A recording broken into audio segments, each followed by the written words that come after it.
나누실 하나님 말씀은 사도행전 9장 23절에서 31절까지 말씀입니다. 우리 한 절씩 교대로 읽으시겠습니다. 여러 날이 지남에 유대인들이 사울 죽이기를 공모하더니 그 계교가 사울에게 알려지니라.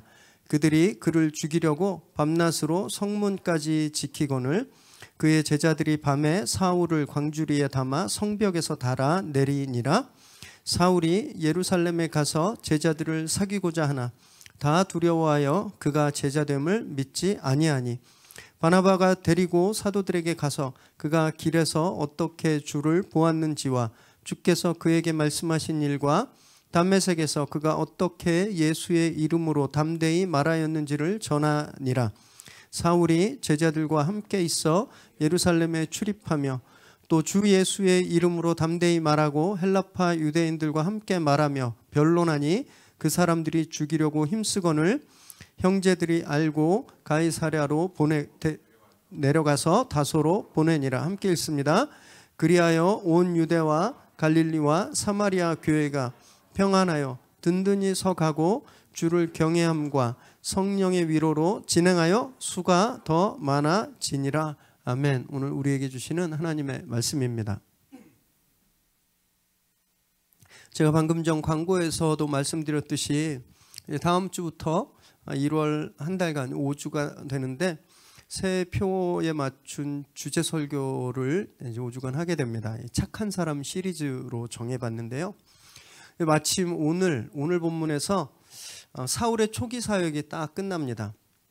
그리고 다음 본문에는 좀 길게 베드로가 고넬료 가정을 구원하는 이런 이방 사역이 나오고 완전 새로운 스테이지로 바뀌게 되는데 이렇게 한 2달간 내년 사역 계획을 하고 또 설교 스케줄을 이렇게 짜면서 이게 너무 깔끔하게 딱 맞아 떨어지는 거예요. 이렇게 그 한참 어떤 스토리가 진행되다 중간에 한 달을 끊고 가기가 굉장히 쉽지 않은데 마치 하나님께서 이렇게 딱 정해 주신 것처럼 오늘 딱 끝나고 다음 주부터 새로운 시리즈를 해도 전혀 무리가 없는 그런 본문 구성을 주셔서 혼자 감동받았습니다. 하나님이 이렇게 미리 다 준비해 놓으셨구나. 혼자 감동받는 시간이었는데 지금까지는 저희가 새해 비전에 대해서 새해 교회 목표에 대해서 송구영신 예배 때 한 번만 설교하고 기도하고 마쳤는데 그러다 보니까 1년간 그 표어를 좀 잊고 살지 않았나 그런 생각이 들었습니다. 올해 뭐였죠? 올해? 기억 안 나세요? 기억 안 나시잖아요. 그러니까 표어는 있는데 우리가 이 표어에 대해서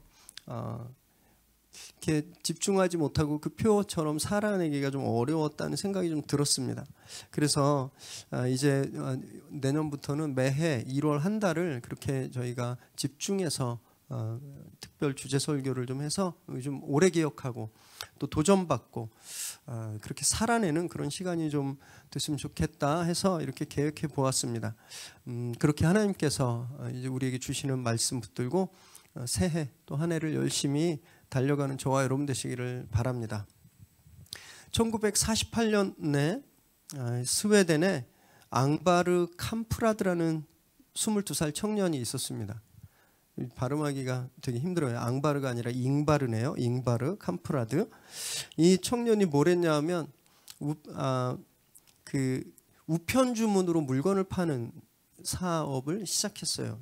크리스마스 카드도 팔고 뭐 볼펜, 액자 이런 것들을 이제 우편 주문으로 팔기 시작하다가 이게 좀 잘 된 거예요. 그래서 가구를 좀 팔아보면 좋겠다라는 생각을 했습니다. 그래서 그 주변에 가까운 동네에 디자이너들이 만든 가구들을 이렇게 카탈로그로 만들어서 우편으로 팔기 시작했습니다. 그런데 이게 아주 대박이 난 거예요. 인기가 굉장히 많아졌습니다. 그래서 사람들이 이제 이 잉바르가 만든 카탈로그에서 가구를 사니까 대형 가구점들이 어땠을까요? 기분이 나빴겠죠. 그래서 이 대형 가구점 사장들이 담합해서 회방을 놓습니다. 심지어는 가구 박람회에 참석하지도 못하게 막 막았었어요. 문을 지키고 못 들어오게 하고. 그래서 어떤 때는 자기 친구 차 트렁크에 숨어서 그 박람회에 들어가기도 했다고 해요. 그래서 결국 너무 방해가 심하니까 변두리에 한적한 곳에 창고를 하나 구해서 가구 샘플들을 채워 놓습니다. 그리고 그걸 이제 고객들이 주문하기 전에 그 창고에 와서 미리 이런 가구 내가 주문하면 이게 오는구나 이렇게 돌아볼 수 있게 했어요. 바로 이것이 미국에서만 아이케아라고 말하고 전 세계 모든 나라에서는 이케아라고 말하는 세계 최대 가구점의 시작이었습니다. 이케아의 첫 창고형 그 가구점의 시작이었어요. 한 번은 직원이 이제 그 손님이 주문한 테이블을 차에 실는데 다리가 다 붙어 있잖아요. 그래서 다리를 풀고 넣으니까 차에 딱 배송하기 좋게 들어가는 거예요. 부피도 작아지니까 배송료도 절감이 되고, 그래서 이걸 아이디어를 냈습니다. 그래서 이케아가 그 다음부터는 모든 제품들을 다 분해해서 쇼핑하기 시작했어요. 네. 자체 조립 가구가 이렇게 시작한 거예요. 이 많은 방해와 회방에도 불구하고 이케아가 계속 성장하니까 이제 이 대형 가구점 사장들이 잉바르하고 협력해서 잉바르에게 가구를 대는 디자이너들을 협박합니다. 너네 잉바르하고 거래하면 우리랑 거래 안 할 거야? 그래서 할 수 없이 이름 있는 디자이너들이 잉바르와 그 일을 하지 못하게 됐어요. 그래서 어쩔 수 없이 이름 없는 그냥 막 뭐 학교 졸업한 가구 디자이너들을 자체 고용해서 물건을 만들어냈는데, 그래서 탄생한 브랜드가 40년 넘게 베스트셀러 자리를 지킨 포행, 가면 포행 체어들 있잖아요. 알방겐, 구룬드 바트네트, 이 이름 되게 힘든데 그 디자이너들의 이름입니다. 이런 수십 년간 베스트셀러 자리를 지키는 제품들을 태어나게 된 거죠. 아무리 방해를 하고 아무리 못살게 굴어도 이케아가 계속 커지니까 이번에는요, 이 대형 가구점들이 뭘 했냐 하면 목재를 공급하는 회사를 압박했습니다. 그래서 이케아의 목재를 공급하지 못하도록, 그리고 이케아의 가구를 제조하는 공장들을 막은 거예요. 이쯤 되면 좀 타협할 만도 하잖아요. 이쯤 되면 어느 정도 사업이 궤도에 올라갔고, 그럼 좀 사람이 유두리가 있어야죠. 서로 같이 돕고 살아야 되잖아요. 그럼 이때 좀 잉바르가 좀 자기 고집 꺾고 타협도 하고 그랬으면 좋았을 텐데, 나라를 바꿉니다. 나라를 폴란드로 넘어가요. 폴란드로. 그래서 폴란드에 가서 절반 가격으로 더 좋은 품질을 만들어내는 공급사를 찾게 되죠. 비용이 절감되잖아요. 그래서 그 비용이 절감된 것이 고스란히 소비자들에게 가게 했습니다. 일대 완전히 큰 도약을 이루게 되죠. 그래서 결국 거대 가구 회사들이 계속 해방하고 따돌렸는데, 그럼에도 불구하고 이케아는 지구상에서 가장 큰 가구 회사로 성장하게 되었습니다. 나중에 자서전에서 잉바르가 이렇게 말했어요. 만약에 그때 스웨덴의 그 가구 회사들이 정정당당하게 싸움을 했다면, 우리를 회방하고 공격하지 않고 정정당당하게 경쟁했다면 과연 우리 이케아가 이렇게까지 성장할 수 있었을까라고 썼습니다. 성장, 부흥, 성공의 이유를 정확히 알았던 거예요.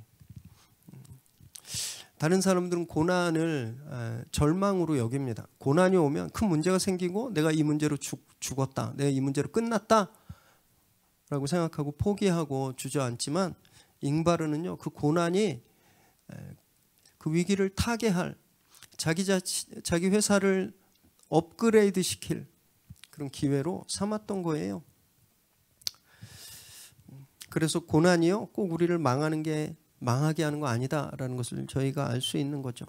막상 당하면 쓰라리고 아픕니다. 앞도 캄캄하고. 하지만 그 속에서 기회를 찾고 살 길을 찾다 보면 여러분, 우리는 생각지도 못하는 어떤 큰 성공을 이룰 수 있게 되는 거죠. 교회가 보여주는 스토리도 이 이케아 스토리와 정확히 일치합니다. 정확히.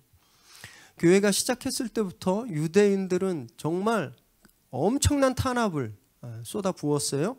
거기 로마 정권도 거센 핍박을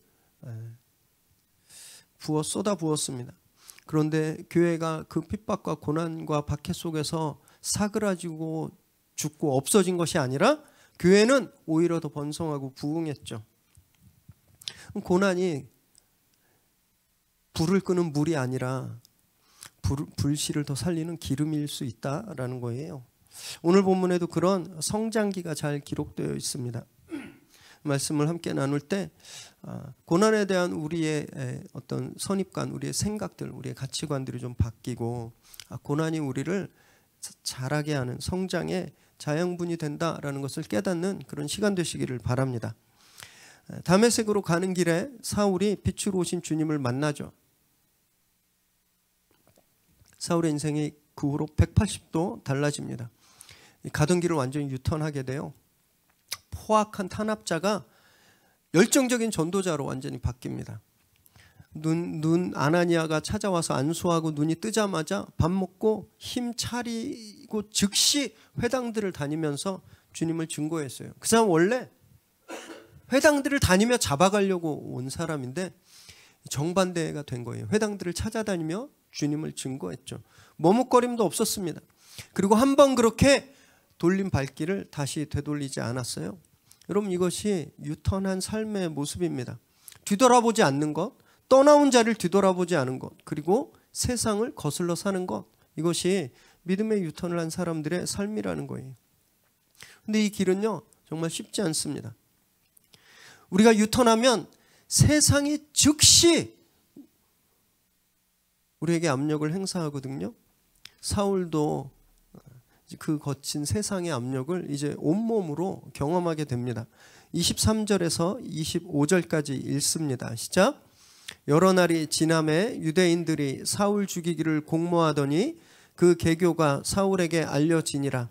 그들이 그를 죽이려고 밤낮으로 성문까지 지키거늘 그의 제자들이 밤에 사울을 광주리에 담아 성벽에서 달아 내리니라.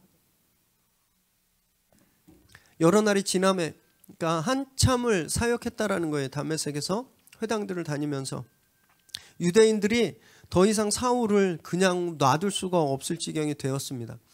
지나메라는 단어가 어떤 뜻을 갖고 있냐면 컵에 물을 이렇게 부으면 물이 차오르잖아요. 그런 뜻을 가지고 있는 거예요.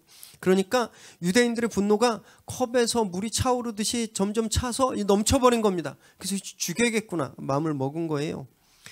낮밤으로 성문에 보초를 세우고 사울을 죽이려고 기회를 엿보았습니다. 그런데 이 암살 시도가 사울에게 알려지게 되죠. 그래서 사울의 제자들이 밤에 급히 그를 광주리에 담아내려서 피신을 시키게 되는 겁니다. 여기서 저희가 잠깐 좀 정리하고 넘어가야 될 게 있는데, 사도행전은 사울 중심으로, 사건 중심으로 굉장히 간략하게 기록하고 있어서 내용들이 생략된 게 많아요. 갈라디아서에 이제 사울이 이 당시를 회상한 글이 있는데, 거기를 보면 사울이 다메섹에서 아라비아로 갔다라고 고백하고 있어요. 갈라디아서 1장 17절과 18절 읽습니다. 시작.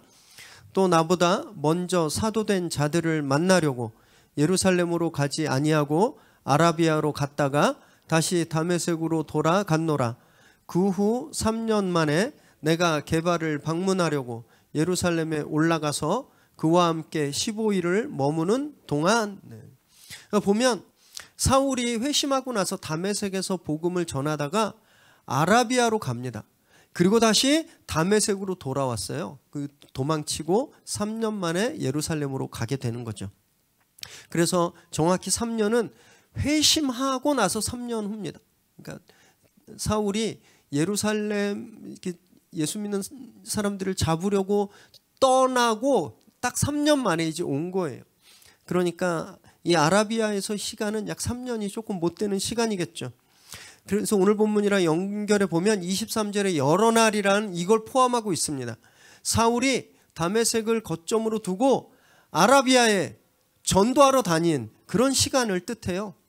아라비아가 어딘지 한번 좀 보실까요? 지도 한번 보여주세요. 네.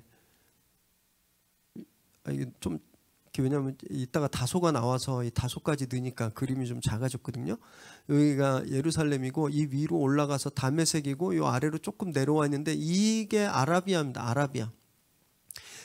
여기에서 2년 좀 넘게 사역한 거예요. 어떤 분들은 이 본문을 가지고 예수님이 요한에게 세례를 받으시고 광야 가셨잖아요. 그래서 금식 기도하시고 뭐 사탄의 시험도 받으시고 이렇게 영성 훈련을 하셨던 것처럼 사울도 저 아라비아에 가서 3년간 극기 훈련하고 영성 훈련했겠다 생각하시는데 전혀 그렇지 않습니다. 사울은요, 바울 서신과 여러 자료들을 보면 다메섹을 본부로 두고 다메섹의 남동쪽에 있는 아라비아 전역에 전도하러 다녔어요. 계속 복음을 전하고 다녔습니다. 그는요, 한 번 돌이킨 후에 단 한 번도 멈추거나 쉬지 않았어요. 계속 최선을 다해서 전도하고 복음을 전했다라는 거예요. 그렇게 3년간을 복음을 전하니까 유대인들이 참을 수 없게 된 겁니다. 죽이려 한 거죠. 그러나 이 암살 시도가 실패하죠. 사울의 제자들이 그를 피신시켰기 때문입니다.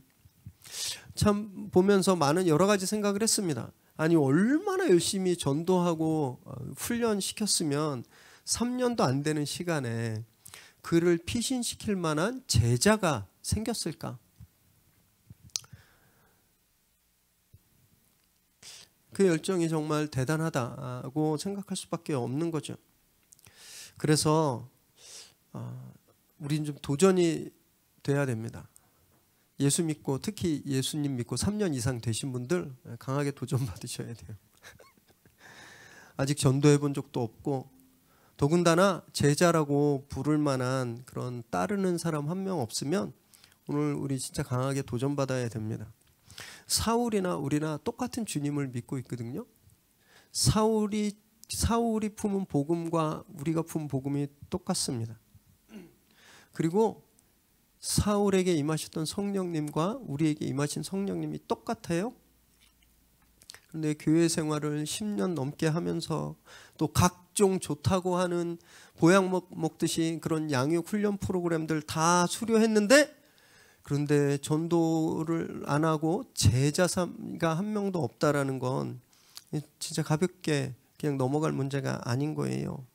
여러분 만약에 생각해 보세요. 사울이 이때 우리가 요즘 너무 익숙한 것처럼 혼자 예배하고 그냥 007 신앙 아무도 나 예수 믿는 줄 모르게 그렇게 잘 숨어서 혼자 예배드리고 다른 사람에게 복음 전하지도 않고 그렇게 혼자 영성생활하고 신앙생활 했다면 전도도 안 하고 제자도 삼지 않았다면 이 위기에 그는 틀림없이 다메섹에서 처형당했을 겁니다.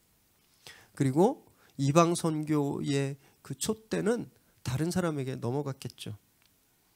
예수님께서 우리에게 주신 지상명령이 있잖아요. 마태복음 말씀 가서 제자 삼으라라고 하신 그 말씀, 여러분 그 명령은요 우리가 그냥 흘려버릴 그런 명령이 절대 아닌 거예요. 우리는 누구든지 가서 가르치고 제자 삼아야 되는 사람들인 겁니다. 그래서 우리 교회가 미래 새로운 교회가 내년에 아주 좋은 기회를 드리려고 지금 준비 중에 있습니다. 지금 4분의 CES 1:1 양육 멘토분들이 훈련 중이시거든요. 이제 거의 12주가 다 돼서 이제 곧 마치고 이제 멘토로 세워지실 텐데 내년 그 1월 중에 우리가 이제 멘티 과정을 모집할 겁니다. 그때 꼭 신청하십시오. 그래서 먼저 제자가 되세요. 그래서 멘토분들과 함께 1:1 양육을 하면서 그걸 마치시고 또 멘토 과정을 수료하시기 바랍니다. 그래서 제자 삼는 훈련을 이제 적극적으로 해 나가시길 바래요. 그럴 때 우리가 가족들을 제자 삼을 수 있고 또 직장 동료들을 제자 삼을 수 있게 되는 겁니다. 오늘 본문에 보니까 사울의 신세가 완전히 역전됐죠. 추적자였는데 도망자가 된 거예요. 그런데 성경은 그가 도망자 신세가 된 것으로부터 그의 사역이 본격적으로 시작되고 있음을 우리에게 알려주고 있습니다. 우리는 어떤 일을 할 때 뭔가 큰 성공을 이뤄야 뭔가 이 정도면 됐다 생각하는데 성경은 전혀 그러지 않아요. 도망시키면서 일을 시작하십니다. 그래서 성경에 보면 도망치는 사람들이 그렇게 많이 나오는 거예요. 이스라엘 12지파의 아버지 야곱도요, 형 에서를 피해 하란으로 도망갔죠. 또 하란에서는 외삼촌 라반 피해서 야반도주합니다. 결국 그 도망치는 삶을 통해서 하나님께서 이스라엘 12지파를 세우시거든요.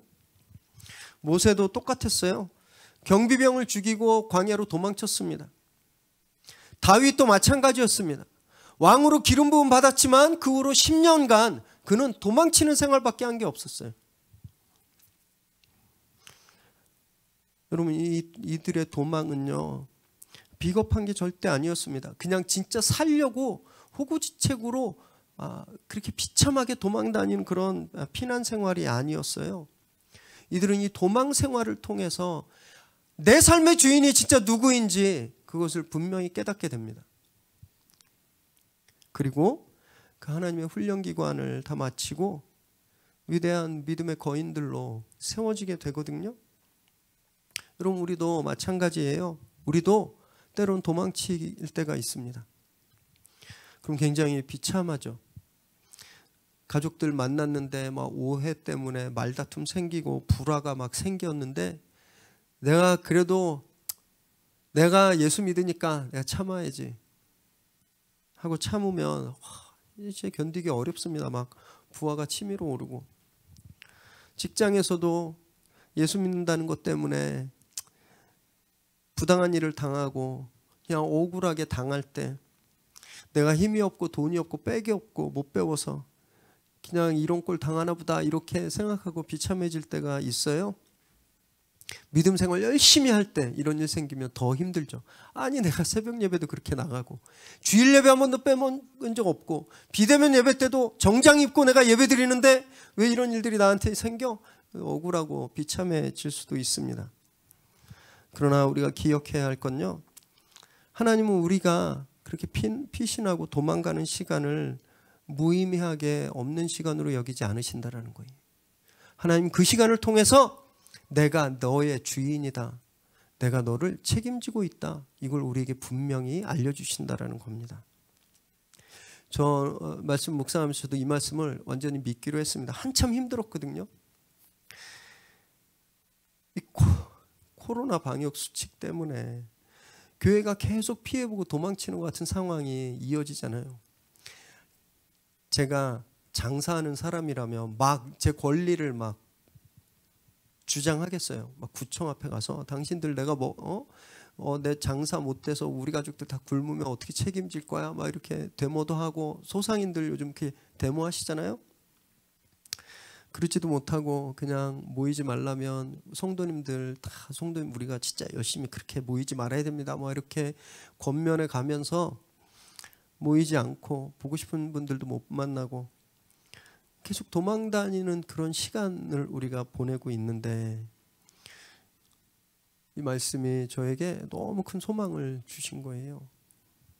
하나님이 이 지금 도망 다니는 시간 그냥 일방적으로 피해 당하고 있는 것처럼 느껴지고 보이지만 하나님 반드시 이 시간 후에 우리 교회를 위대하게 세워주실 것이다 라는 그런 믿음이 들었습니다. 믿으세요? 네. 분명히 그렇게 하실 거예요. 성경에 나오는 도망쳤던 사람들이 우리에게 그걸 증거하고 있습니다. 그날을 소망하며 도망가는 것 같은 이 시간을 잘 이겨내는 저와 여러분 되시기를 바랍니다. 26절 27절 읽습니다. 시작. 사울이 예루살렘에 가서 제자들을 사귀고자 하나 다 두려워하여 그가 제자됨을 믿지 아니하니 바나바가 데리고 사도들에게 가서 그가 길에서 어떻게 주를 보았는지와 주께서 그에게 말씀하신 일과 다메섹에서 그가 어떻게 예수의 이름으로 담대히 말하였는지를 전하니라. 급히 밤에 다메섹을 탈출해서 예루살렘으로 사울이 들어갔습니다. 가자마자 예루살렘 교회에 이제 등록하려고 교인 등록 신청을 했는데 계속 거절되는 거예요. 사귀고자 하다라는 말 있잖아요. 사귀고자 하다라는 말은 한번 등록 신청했다가 거절되면 안 하는 게 아니라 아주 끈질기게 여러 번 시도했다라는 뜻을 가지고 있거든요. 그러니까 계속 문을 두드린 거예요. 근데 계속 거절당한 겁니다. 저였어도 못 믿었을 것 같아요. 저였어도. 얼마 전까지만 해도 교회 탄압에 앞장섰던 사람이었잖아요. 스데반의 죽음의 현장에 있었던 사람인데 3년 만에 나타나서 자기가 변했다고 회심했다고 자기 등록 받아달라고 이렇게 이야기하면 누가 쉽게 믿을 수 있겠습니까? 물론 3년간 사울이 다메섹과 아라비아에서 어떻게 했는지 들어 알고는 있었을 거예요. 그런데 요즘처럼 정보가 제대로 공유되는 시대가 아니었기 때문에 그걸 믿을 수가 없었던 거죠. 혹시 그렇게 거짓말로 위장 전술로 잠입해서 우리 완전히 그냥 다 잡아가려고 그런 거 아닐까? 두려웠기도 했을 겁니다. 그런데 이때 바나바라는 까메오가 깜짝 출연하는 거죠. 이미 바나바는 4장에서 한번 등장했었습니다. 자기 땅을 팔아 교회에 헌금했고 그리고 또 많은 사람들을 위로하고 세워줘서 위로의 아들, 평화의 아들이라는 이름을 교회에서 받은 아주 당시 교회에 굉장히 큰 신임을 얻고 있는 분이었어요. 그럼 그가 나서서 사울과 예루살렘 교회를 화해시키고 중재합니다. 아마 이 바나바 스스로가 이방 출신이었기 때문에 역시 이방 공동체인 다메섹 공동체와 좀 긴밀한 연관이 있었을 수도 있습니다. 그래서 사울이 어떻게 회심하게 됐는지, 사울이 어떤 사역을 했는지 더 자세히 알고 있었을 거예요. 그래서 그가 사울의 중재자가 되기로 나선 거죠. 이렇게 등장한 바나바는요, 나중에 11장 이후에 다시 안디옥 교회 이야기에 등장하는데 바울과 동역을 하게 되고 안디옥 교회를 함께 부흥시키도록 섬기고 또 교회 최초의 선교 여행에 동참하는 아주 사울과 아주 긴밀한 사역 파트너가 됩니다. 그걸 넘어서서 본문을 통해 보면 사울에게 바나바는요, 멘토였어요. 영적인 아버지 같은 그런 역할을 했던 분이에요. 이 바나바 이야기를 읽으면서 우리가 살면서 옆에 이런 바나바 같은 분이 있으면 참 든든하겠다 이런 생각을 좀 해봅니다. 보통 사람들은요, 남의 불행을 되게 즐거워합니다. 가시핑하고 막 더 못된 말들 막 하잖아요. 회사에서도 마찬가지예요. 누가 뭐 위기가 처하거나 프로젝트가 안 되거나 어려움에 처하면 가서 막 변명해주고 도와주고 세워주려고 하기보다는 모른 척하고 그 사람이 더 안 되길 바라고 안 보이는 데서 모여서 흉보고 뒷담화하고 그러거든요. 그럼 그런 상황 가운데 본인이 그런 일을 당했다고 한번 생각해 보세요. 얼마나 견디기 어려웠을까요? 얼마나 외롭겠습니까? 그런데 그때 누가 나타나서 나를 위로해주고 변호해준다면 얼마나 고맙고 힘이 나겠어요. 바나바라고 사울이 안 미웠을까요? 미웠을 거예요. 그럼에도 바나바는요, 성령께서 사울에게 행하신 일을 신뢰한 겁니다. 사울이라는 사람을 보지 않고 성령을 본 거예요. 그래서 그를 위한 대리자가 될 수 있었던 겁니다. 사람을 보면 미워할 수밖에 없지만 성령을 보면 바나바 같은 그런 마음을 가질 수 있게 되는 거예요. 반대로 사울 입장에서는 어땠을까요? 바나바가 얼마나 고마웠겠습니까? 사면 초가였어요. 유대인들에겐 그 목숨이 위태로운 만큼 그렇게 공격당하고 쫓겨와서 유대인들한테 갈 수도 없는데 교회에 왔더니 문 잠그고 안 열어주는 거예요. 정말 오도 가도 못하는 그 알 아시죠? 낙동강 오리알? 그 오리알처럼 정말 그냥 혼자 그 외롭게 있는 그런 시간에 바나바가 나서서 손을 잡고 교회로 인도했으니 얼마나 큰 위로와 힘이 되었겠습니까? 여기 27절에 데리고라는 말은요, 손을 꼭 붙들고 이끈다라는 뜻을 가지고 있거든요. 그렇게 오도 가도 못하고 외로움에 혼자 있던 사울의 손을 바나바가 나타나서 잡아 끌어준 거예요. 우리가 힘들 때 그렇게 나를 찾아와서 손을 잡아 이끌어주는 분이 있으면 얼마나 감사하고 든든하겠습니까? 그래서 입장을 바꿔서 이제 저와 여러분이 바나바가 돼보는 거예요. 우리 주변에 보면 그런 바나바를 기다리는 사람들이 너무너무 많습니다. 우리 공동체 안에도 아프고 외롭고 힘든 지체들이 있고요. 가정에도 그런 가족들이 있습니다. 여러분 일터에도 외로운 사람들 얼마나 많으세요? 바나바가 절실히 필요한 분들에게 오늘 그런 바나바가 되는 저와 여러분 되시길 바랍니다. 오늘 이 바나바가 사울의 손을 잡아 이끌어 주었기 때문에 교회 역사에 정말 큰 획을 남기게 된 것처럼 오늘 우리가 누군가의 바나바가 되어서 그 사람의 손을 잡아 이끌어 줄 때 하나님께서 또 다른 위대한 사건들을 우리 삶 가운데 베풀어 주실 것을 믿으시기 바랍니다. 28절에서 30절 읽습니다. 시작. 사울이 제자들과 함께 있어 예루살렘에 출입하며 또 주 예수의 이름으로 담대히 말하고 헬라파 유대인들과 함께 말하며 변론하니 그 사람들이 죽이려고 힘쓰거늘 형제들이 알고 가이사랴로 데리고 내려가서 다소로 보내니라. 바나바의 중재로 이제 겨우 교회에 등록하게 됩니다. 그래서 제자들과 교제하죠. 그리고 자유롭게 예루살렘을 오가며 열심히 전도했습니다. 특히 그의 부르심답게 헬라파 유대인들에게 집중적으로 사역했어요. 제가 이때 사울이 어떤 기분으로 사역했을까 한번 잠시 묵상해 보았습니다. 3년 전 지금 사울이 가고 있는 헬라파 유대인들이 있는 곳들, 스데반이 다녔던 자유민들의 회당과 헬라파 유대인들의 회당이었을 거거든요. 그럼 그 자리는 3년 전에 복음 전하다 죽임을 당한 스데반이 섰던 자리예요. 근데 지금 자기가 거기 서 있는 거예요. 자기가 죽여라! 스데반은 죽는 게 맞다! 라고 이야기했었는데 그렇게 얘기했던 자기가 그렇게 죽임 당한 스데반이 서서 전도하던 그 자리에 서 있으니 그 마음이 어땠을까요? 그 자리에 설 때마다 눈물이 났을 겁니다. 그 자리에 설 때마다 스데반이 생각나고 자기 옛 모습이 떠올라서 정말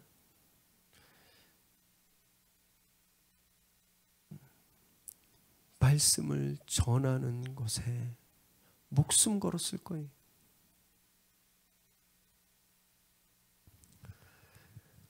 결연한 각오로 변론하고 토론하고 스데반처럼 죽을 각오로 전도했을 겁니다. 그랬더니 또 암살 위험이 생기게 된 거예요. 이 형제들이 그를 가이사랴로 데리고 가고 거기서 다소로 피신시키게 되죠. 열심히 사역했는데 열심히 전도했는데 벌써 두 번째 피난길에 도망자 신세가 된 겁니다. 요 지도를 한번 다시 띄워주시겠어요? 네, 여기 예루살렘이고요. 여기 가이사랴예요. 이제 가이사랴에서 배를 타고 다소로 가는 요게 이제 사울의 초기 이동 동선입니다. 제가 이 동선을 보면서 한 가지 재미있는 상상을 해보았습니다. 사도행전 시리즈 처음 시작하면서 사도행전은 지리책이고 상상의 책이다라고 말씀드렸는데 상상해 보았어요. 여러분 가이사랴에 누가 있었을까요? 가이사랴에 빌립 집사님이 있었습니다. 빌립 집사님. 어쩌면 가이사랴에 갔을 때 빌립을 만나서 교제하지 않았을까요? 저는 틀림없이 그랬을 거라고 생각합니다. 21장에 보면 3차 전도 여행을 마치고 돌아와서 며칠간 빌립 집사님 집에서 머물렀다는 기록이 나오는데 저는 그보다 먼저 이때 사울이 빌립을 만나서 교제했을 거다 이렇게 생각해요.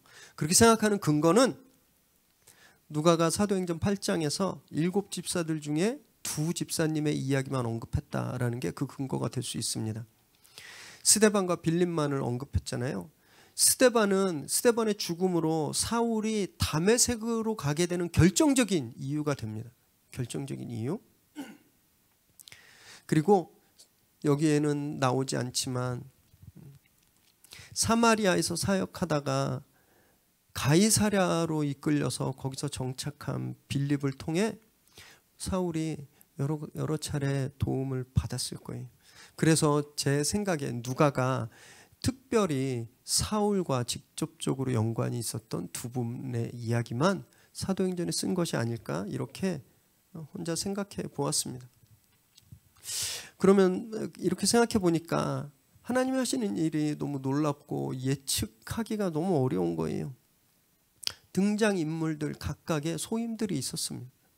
등장인물들 각자 의미를 주시고 하나님이 그들을 통해서 일하시는 것들이 있었어요. 그런데 동시에 이 등장인물들이 겹쳐지는 접점들이 막 생긴다라는 거예요. 하나님께서 교회를 그렇게 입체적으로 인도해 오셨다라는 것을 깨달을 수 있었습니다. 그리고 그런 입체적인 인도하심이 오늘 교회를 이루고 있는 우리에게도 동일하다 이런 고백을 하게 되었어요. 그랬더니 너무 든든해지는 거예요. 하나님이 또 여기 계신 여러분들 각자에게 다 가지고 계신 뜻이 있으십니다. 하나님 우리에게 주신 책임과 우리에게 바라는 일들이 있으세요. 우리는 그걸 열심히 해내는 거죠. 그렇게 열심히 헌신하고 하나님 뜻대로 살아가는 중에 우리가 서로 접점들이 생기면서 서로에게 도움을 주고 섬기고 서포트하는 그런 만남들이 일어난다라는 겁니다. 그 만남들이 유기체적인 구조를 이루어서 교회를 입체적으로 성장하게 한다라는 거예요. 그렇게 생각하니까 막 모든 순간들이 너무너무 귀한 겁니다. 미래새로운 교회에서 만나게 된 성도님들이 너무너무 소중한 거예요. 우리 다 하나님의 계획으로 우리가 이렇게 가족이 됐구나. 나는 그냥 우연히, 아니 나는 그냥 편해서 가까워서 어쩔 수 없이 왔다고 생각했는데 그게 아니구나라는 것을 깨달을 수 있다는 겁니다. 비록 지금 1년 가까이 또 앞으로도 또 얼마가 될지 모르겠지만 그렇게 소중한 분들을 우리가 대면할 수 있는 기회는 없을 거예요. 그런 상황이 안 돼서 속상하지만 우리가 지금처럼 랜선으로 연결돼 있다. 그렇게 우리 소중한 우리 가족들이 보이진 않지만 그러나 우리가 함께 연결돼 있고 함께 예배하고 있다. 이것을 늘 기억하시기 바랍니다. 그래서 어렵지만 힘내는 저와 여러분 되시기 바랍니다. 그렇게 제가 상상하고 그렸던 것처럼 빌립을 만났을지도 모르는 이 가이사랴를 떠나서 사울이 이제 다소로 가게 되죠. 다소는 사울의 고향입니다. 아마 거기에 가족들이 있었기 때문에 가족이 없는 데보단 더 보호받아서 목숨은 좀 위험하지 않을 거다 이렇게 생각했을 수도 있고요. 아니면 사울이 자기가 받아들인 복음을 가족들에게 빨리 좀 전하고 싶었을지도 모르죠. 그렇게 다소로 간 사울은 10년간 거기서 지내고 이 10년 동안 정확히 그가 무슨 일을 했는지 어떤 사역을 했는지 성경은 침묵합니다. 그러나 지금까지 예수님을 믿고 회심한 이후로 사울이 어떻게 살아왔는지를 보면 또 앞으로 다시 무대에 등장해서 그가 펼쳐나갈 사역들을 미루어 볼 때 그는 다소에서도 틀림없이 회당마다 다니며 복음을 전했고요. 가업인 텐트 메이킹을 하면서 만나는 사람마다 예수님의 이름을 전했을 거라고 저는 확신합니다. 열심히 사역했을 거예요. 분명히. 그럼에도 불구하고 성경은요. 아까 아라비아에서 3년 그리고 다소에서 10년에 대해서는 마치 아무 일도 안 일어난 것처럼 침묵하고 있죠. 서운할 수도 있을 것 같아요. 열심히 있는 힘껏 노력하고 사역했는데 왜 안 알아주시지? 그런 생각이 들 수도 있습니다. 하지만 바로 이 침묵의 시간이 있었기 때문에 사울은 앞으로 자기가 담당하게 될 세계 선교의 사명을 지치지 않고 감당할 수 있게 되는 거죠. 이 시간은 그냥 침묵의 시간이 아니라 훈련과 에너지를 공급받는 그런 충전의 시간이었다라는 것을 알 수 있습니다. 마치 야곱처럼 외삼촌 집에서 14년 동안 보냈던 시간, 또는 모세가 미디안 광야에서 40년을 기다렸던 시간, 그것처럼 아무도 알아주지 않고 성경도 관심이 없어 보이는 시간이었지만 이 시간이 사울을 위대한 사역자로 만들어낸 그런 시간이었다라는 거예요. 하나님이 우리에게도 그런 침묵의 시간을 주실 때가 있습니다. 열심히 했는데 아무도 안 알아주는 시간, 나는 별 의미가 없어 보이는 시간. 올해가 바로 그런 시간이 아닐까 생각해 보았어요. 뒤돌아보면 아무것도 뭐 해놓은 것도 없고 뭐 한 것도 없고 내세우는 것도 없죠. 그런데 제가 올 한 해를 돌아보니까요, 특별한 시간들이 있었다라는 거예요. 성도님들을 위해서 더 기도 많이 하는 시간이었습니다. 고통당하는 이웃들의 아픔을 더 절절하게 느낄 수 있는 그런 시간이었습니다. 그 어느 때보다도 나라와 민족을 품고 열심히 기도했고요. 또 무엇보다 교회가 진짜 무엇인가, 그 존재 이유에 대해서 깊이 질문해 보는 시간이었어요. 그리고 미래 새로운 교회가 앞으로 어떤 교회가 되어야 될지 하나님께 여쭈어 보는 깊은 묵상의 시간이었습니다. 그 시간들이 너무 소중했던 겁니다. 저에게. 2020년이 그런 침묵의 시간이었지만 하나님은요, 이 침묵을 통해서 우리를 영적으로 더 단단히 다지시고 훈련시키셨음을 고백할 수밖에 없는 거죠. 그래서 기대가 되는 겁니다. 이 침묵의 시간이 지나면 새롭게 시작되는 2021년, 하나님께서 우리를 어떻게 사용하실까, 얼마나 위대하게 사용하실까 너무나 기대가 되는 겁니다. 침묵의 시간을 지나고 있다고 절대 절망하지 마십시오. 기대하시고 하나님의 때를 기다리는 저와 여러분 되시길 바랍니다. 31절 읽습니다. 시작. 그리하여 온 유대와 갈릴리와 사마리아 교회가 평안하여 든든히 서가고 주를 경외함과 성령의 위로로 진행하여 수가 더 많아지니라. 결론적으로 이제 사울의 초기 사역을 마무리합니다. 그러면서 누가가 뭐라고 고백하냐 하면 온 유대와 갈릴리 그리고 사마리아 교회가 평안해지고 든든히 서가고 더 크게 부흥했다라고 기록하고 있어요. 31절에 그리하여를, 이 접속사를 좁게 보면 사울이 다소로 가고 나니까 이제 더 이상 핍박이 거세지지 않으니까 평안해졌다라고도 해석해 볼 수 있지만, 저는 오히려 이 접속사를요, 사도행전 2장 성령의 사건부터 지금까지 땅끝으로 가기 위한 준비를 마친 지금까지, 마치 사도행전 시즌 1을 마무리하는 이 모든 시간을 다 통틀어서 묘사하고 있는 거 아닐까, 그런 생각을 해봅니다. 2장에서부터 보면 교회는 계속 극심한 고난과 핍박에 시달렸죠. 그 고난과 핍박을 시달렸고 이겨내고 그럼에도 불구하고 계속 복음을 전했더니 교회가 평안해졌다고 말씀하는 겁니다. 교회가 더 단단해졌다고 말씀하는 거예요. 교회가 부흥했다라고 증거하는 겁니다. 이것이 교회 부흥의 핵심 비밀이에요.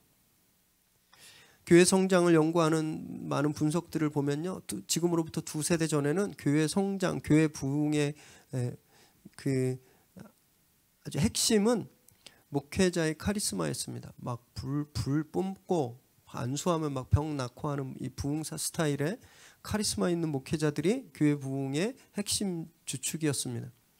그리고 한 세대 지나서 지금으로부터 한 세대 전에는 건물이 그 부흥을 대신하게 됐어요. 그래서 건물만 지으면 무조건 교회가 된다, 건물이 다다, 이런 말이 이렇게 제 업계에서 돌 정도로 성전건축 한번 생각해 보세요. 성전건축 예수님이 이름만큼 많이 들으셨을 거예요. 종교부지 받거나 막 땅을 사서 건물을 올리면 무조건 진짜 부흥했습니다. 그런데 사람도 건물도 진짜 부흥의 원인이 아니었음을 우리가 지금 그대로 다 보고 있지 않나요? 카리스마 넘치는 목사님들이 은퇴하시고 또는 소천하시자마자 막 교회 분쟁이 생겨서 그 위대했던 교회들이 수치를 당하는 일들을 수도 없이 보아왔습니다. 건물 지면 부흥할 줄 알았는데 오히려 빚더미에 올라서 이단에게 팔려가는 교회가 너무너무 많아지고 있어요. 특히 올해 더 가속화되었습니다. 사람도 건물도 부흥의 이유가 될 수 없다는 것을 하나님께서 분명히 우리에게 보여주고 계신 겁니다. 성경은 진짜 부흥의 이유가 무엇인지 그 답을 우리에게 주고 있는데, 그리하여라는 단어가 그겁니다. 그리하여 죽을 고생을 했지만 복음 때문에 핍박당하고 매맞고 끊임없는 위기에 시달렸지만 그럼에도 불구하고 복음 전하는 것을 쉬지 않았으니까 교회가 평안해지고 단단해지고 부흥했다. 우리에게 이렇게 부흥의 진짜 이유를, 원인을 말씀하고 있는 겁니다. 많은 분들은 예수 믿으면 레드카펫이 깔릴 줄 압니다. 성공하고 좋은 회사 취직하고 투자하면 그 종목마다 상종가 치고, 물론 하나님이 그런 축복도 주시기도 하세요. 성경은 전혀 다른 삶을 우리에게 말씀하고 있죠. 부르심을 받은 순간 우리 앞에 레드카펫이 깔리는 것이 아니라 핏길이 열리는 겁니다. 블러드 카펫이, 십자가 길이 우리 앞에 열리는 거예요. 예수님을 내 삶의 주로 고백하는 순간 그분의 십자가가 내 것이 되는 거예요. 그러면 생각해 보세요. 사울이 회심하지 않고 그냥 다메섹 가서 제자들 다 잡아서 오면 예루살렘에서 아주 되게 존경받는 유대인 지도자가 되었을 겁니다. 누릴 거 다 누리면서 존경도 받고 그렇게 편안히 살 수 있었을 거예요. 그런데 그가 부르심에 순종하니까 사도행전 9장 16절에 주님께서 아나니아에게 말씀하신 대로 그가 얼마나 고난을 당해야 할지 내가 그것을 보이겠다 말씀하셨는데, 진짜 그 보여주실 고난들을 지금 그가 당하고 있는 겁니다. 지금까지 2번 도망친 거 그게 끝이 아니에요. 그는 평생을 암살 위협과 테러 위협에 시달리고 모진 고난을 당하게 됩니다. 여러분, 그러나 놀라운 것은 그 고난으로 끝난 인생이 아니라는 거예요.